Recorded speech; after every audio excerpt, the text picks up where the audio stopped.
bienvenue aux nouvelles du voisinage. Aujourd'hui, j'ai comme invité Monsieur Alain Métivier. Il est père aidant, fondateur et coordonnateur au PASM. Bienvenue. Merci beaucoup. Oui, dites-moi, qu'est-ce que c'est que l'organisme, le PASM? Qu'est-ce que ça veut dire? C'est-à-dire, PASM, c'est un acronyme Oui. de perspective, autonomie en santé mentale. Oui. Et OK. puis, PASM, c'est une équipe d'intervenants en pair aidant. Ça veut dire d'intervenants en pair aidant, c'est-à-dire des personnes qui ont vécu des difficultés en santé mentale dans leur vie, plus ou moins longues, plus ou moins profondes, Oui. qui se sont rétablies. C'est-à-dire vécu expérientiel, rétablissement et formation. OK. Les formations sont la majorité, on va dire, de nos 25 intervenants en pair aidance. Il y en a presque une dizaine, disons, qui ont fait de la formation de pair aidant certifiés, soit à Québec ou à Montréal. OK. Et puis d'autres, c'est des formations connexes. Ça peut être, il y en a une personne est psychothérapeute, un autre est docteur en psychologie, un autre est psychiatre, ou d'autres formations, et aussi des gens qui ont des expériences d'entraide, c'est-à-dire des gens qui ont cette expérience-là d'entraide, qui n'ont pas la certification ou la diplomation, mais qui sont des gens qui ont œuvré dans l'entraide. Ah, d'accord, oui. Qui sont les citoyens qui sont visés par le PASM et quels sont les différents services que vous leur offrez? OK. Les personnes c'est bien le terme citoyen, nous, les personnes qu'on accompagne, c'est des citoyens et des citoyennes. Oui.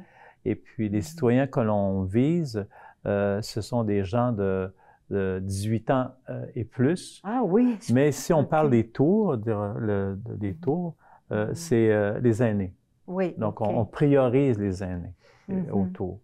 Et puis, c'est des gens, des personnes qui sont en processus de rétablissement en santé mentale. C'est-à-dire qui, dans leur parcours de vie, ils ont besoin d'accompagnement, d'aide pour développer plus d'autonomie. Et aussi, depuis mars 2020, des gens qui sont affectés par la COVID aussi. Affectés par la COVID. Oui, il y a eu beaucoup de détresse, de détresse émotionnelle, d'anxiété. Oui, puis d'isolement, énormément d'isolement à cause des contraintes. On a tous des outils pour garder un certain équilibre, mais si quelqu'un gardait son équilibre en allant au gym, il ne pouvait plus y aller. Il fallait qu'il trouve quelque chose. Puis des fois, ça prend un certain temps pour remplacer. Puis c'est pas toujours facile. Puis nous, on accompagne. C'est de l'accompagnement. C'est des suivis. On fait pas de contrat de 10 rencontres. C'est jusqu'à temps que les gens atteignent, selon leurs besoins, l'autonomie. Des gens qui... des accompagnements, ça peut être télétravail. On était dans l'obligation de laisser un peu... le présentiel pour le télétravail, mais on fait du télétravail et du présentiel. On est revenu au présentiel. Vous êtes revenu, là. Oui, on est revenu à ça, oui. Aussi, vous donnez probablement des services à des gens qui font des dépressions ou des burn-out ou... Oui, c'est-à-dire, certainement, surtout, comment dire, depuis la pandémie, c'est très fréquent, là, les gens qui vivent de l'anxiété, de la dépression, de l'angoisse. Et puis, ce qui fait qu'on les accompagne. Et puis, dans le fond, nous, c'est de les écouter. Les écouter, puis écoute active. Et puis, du reflet aussi. On redit à la personne ce qu'elle nous dit. Puis, très souvent, on a la solution dans nous. On a la solution. Mais on ne le voit pas. Il y a tellement de nuages, il y a tellement, des fois, des bouleversements qu'on ne le voit pas. Mais en l'extériorisant, on peut voir plus clair un peu. On peut voir plus clair. Est-ce qu'il y a beaucoup de gens qui vous téléphonent ou qui communiquent avec vous pour différents problèmes? Est-ce que vous rejoignez beaucoup de gens? C'est-à-dire, les gens qui entrent en contact avec nous, sont référés. Ils sont référés par soit des organismes en santé mentale ou d'autres organismes. On reçoit beaucoup de référencements du 2-1-1. Ah, le 2-1-1. Le 2-1-1, le 8-1-1, CLSC, CIUS. Vous savez, dans l'Est, là, il y a plus qu'une cinquantaine d'organismes en santé mentale. C'est-à-dire, on se connaît entre nous. Là. On se connaît entre nous, puis on se réfère entre nous. Comme nous, on réfère aussi. Si quelqu'un vient chez nous et dit « Moi, je ne me sens pas respecté dans mes droits humains », ce qui fait qu'on l'accueille, mais on n'a pas cette spécialité-là. On va le référer à Action Autonomie, parce qu'eux sont spécialisés là-dedans. On réfère entre nous aussi. Et puis, les gens nous appellent, puis on se présente l'un l'autre. Et puis, quand la personne accepte de venir chez nous, on fait un profil, ce qu'on appelle le profil. On fait le profil de la personne. Et puis, ce qui fait qu'on a le profil de tous les intervenants. Donc, en ayant les deux profils qui se ressemblent, donc on jumelle. C'est ça, là. On jumelle. Oui. Puis, pour vous aider, est-ce qu'on peut faire un don? Comment ça fonctionne?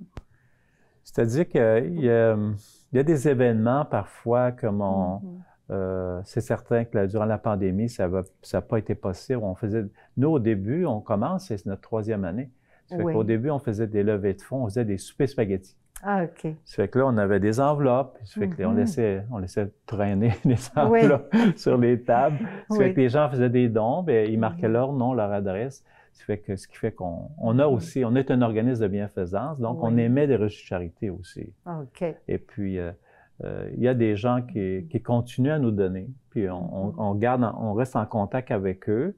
Et puis, très souvent, en envoyant des reçus de charité, ils nous renvoient un don.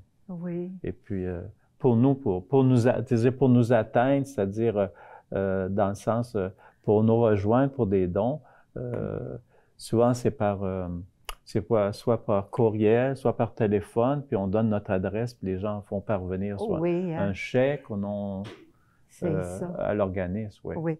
Je me demandais, vous êtes, votre organisme, vous êtes situé à quel endroit? Nous, on est situé, notre siège social est dans Mercier-Ouest. Ah, dans Mercier-Ouest. Tout près du métro Langelier. Ah, d'accord. On est dans le sous-sol de la paroisse Saint-Donat, sur de Marseille. On est là. Cependant, dans nos lettres patentes, là, je ne sais pas si les gens connaissent qu'est-ce que des lettres patentes. Là. Dans nos lettres patentes, nous, on couvre le Grand Montréal. C'est-à-dire, on est surtout dans l'Est, parce qu'on est jeune d'âge, là. Ça fait qu'on se développe, on s'en va dans l'Ouest, on se développe lentement. Mais notre siège social est dans Mercier. On est plus connu, mais on développe, on se développe. Oui, ça se développe. Hein? Oui. Les jours et les heures d'ouverture de votre organisme, c'est quand? L'organisme, c'est du lundi au vendredi. Ah oui. Du lundi au jeudi, c'est de 8h30 à 16h30. Oui. Et le vendredi, on fait de 8h30 à 15h30. À 15h30. On se donne un petit repos. On a travaillé assez fort durant la semaine. On prend une heure là, de dire tout le monde retourne à la maison avant. Là. Oui, hein, c'est ça. Oui. Puis, quelles sont les coordonnées pour vous joindre? Le téléphone, le numéro? 438-521-7276. Oui, d'accord. Oui. Puis, pour vous rejoindre, vous avez la page Facebook. On a LinkedIn. LinkedIn, Facebook. Et puis, courriel. Courriel.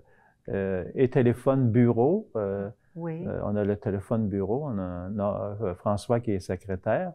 Et puis, il y a le cellulaire que je vous ai donné là, parce que le cellulaire est toujours ouvert, même les fins de semaine. Là, on peut répondre même les fins de semaine, mais le bureau, c'est aux heures de bureau. Oui, d'accord. Je vous remercie beaucoup, Monsieur Alain Métivier, d'être venu aujourd'hui à mon entrevue.